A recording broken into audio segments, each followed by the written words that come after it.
তো দেখো বন্ধুরা, নতুন একটা ভিডিও নিয়ে তোমাদের সাথে চলে এসেছি। এটা 25 ডিসেম্বরের ভিডিও ক্যাপচার করেছিলাম। তো প্রতি বছরই যাই 25 ডিসেম্বর, ছেলে আর আমি একসাথে। তো এবারে মনে হলো একটু তোমাদের সাথে শেয়ার করি। কালনার চার্চে গেছিলাম, আর ওর বাবা তো ছুটি পায় না, এতটাই ব্যস্ত। ওর বাবা বললো, যাও তুমি নিয়ে যাও ছেলেকে। ওর বাবা অবশ্য কোনো কিছুতে আপত্তি করে না, যখন যেখানে যাই বলে হ্যাঁ যাও যাও, অসুবিধা নেই। চলো, ওই জন্য তোমাদের সাথে একটুখানি শেয়ার করতে এলাম। খুব সুন্দর করে প্রত্যেক বছরই সাজায়। আর আগে ছোটোবেলায় বাবার সাথে আসতাম হাত ধরে, আর এখন পার্থক্য হচ্ছে আমি আমার ছেলের সাথে যাই। তো এটা একটা মানে আলাদাই অনুভূতি, এটা ভাষায় বলে প্রকাশ করতে পারবো না। আর খুব সুন্দরভাবে সাজিয়েওছে, এবারে লাইটিং ফাইটিং খুব সুন্দর করেছে। ছেলে ওই জন্য বলেও ছিল, চলো মা একসাথে তাহলে এবারে বইমেলাটাও একসাথেই পড়েছে, তো বইমেলাটাও একসাথে ঘুরে এসেছিলাম ওই দিনই। তো চার্চে বিশাল বড় মেলা হয়, পুরো সামনেটা অনেকটা মেলা হয়, আর এবারে প্রচুর ভিড় ছিল। এখানটা এইসব দিয়ে সাজিয়েছে, ছোট্ট জিসাসকে এখানে রেখেছে, খুব সুন্দর লাগে দেখতেও, অস্বীকার করবো না।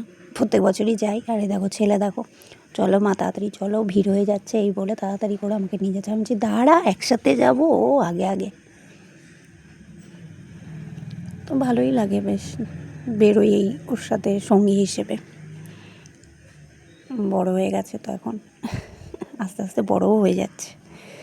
তো দেখো যে চললাম আমরা দুজনে মিলে, এখানে আমিও একটু আমাকে দেখিয়ে নিয়েছি। আরে দেখো, এটা হলো ওদের প্রার্থনার ঘরটা, যেখানে ওরা প্রার্থনা মানে প্রেয়ারটা করে। তো খুব সুন্দরভাবে সাজিয়েছে। আর ছেলের তো প্রশ্ন, এটা কে ওটা কে, এটা কেন এখানে। অনেক লোক ছিল, চেনা জানা অনেকের সাথে দেখাও হয়েছিল। আর এই দেখো বাইরেটাও খুব সুন্দরভাবে সাজিয়েছে, লাইটিং করেছে। এবারে ওরা লাইটিংয়ের ওপর ভীষণ জোর দিয়েছে দেখলাম, আমার খুব ভালো লেগেছে। তারপরে বইমেলাতেও চলে গেছিলাম, বইমেলা ক্যাপচারটা অতটা করতে পারিনি, কারণ বাবা চলে এসেছিলো অফিস থেকে, তো বললো তাড়াতাড়ি বাড়ি চলে যাচ্ছি। ঠিক আছে চলো, ওই জন্য তাড়াতাড়ি করে ওখান থেকে বেরিয়ে এসেছিলাম, আর সারাদিন পর বাড়ি ফিরেছি। তো ওই জন্য তোমাদের সাথে এটা শেয়ার করতে এলাম। দেখো এখানে দেখো যিশুকে শুয়ে রেখেছে, এটা দেখে ছেলে বলছিল, ইসমা খুব কষ্ট তো হয়েছে জিসাসের, এইভাবে যে ওরা ওকে এরকমভাবে মেরেছিল।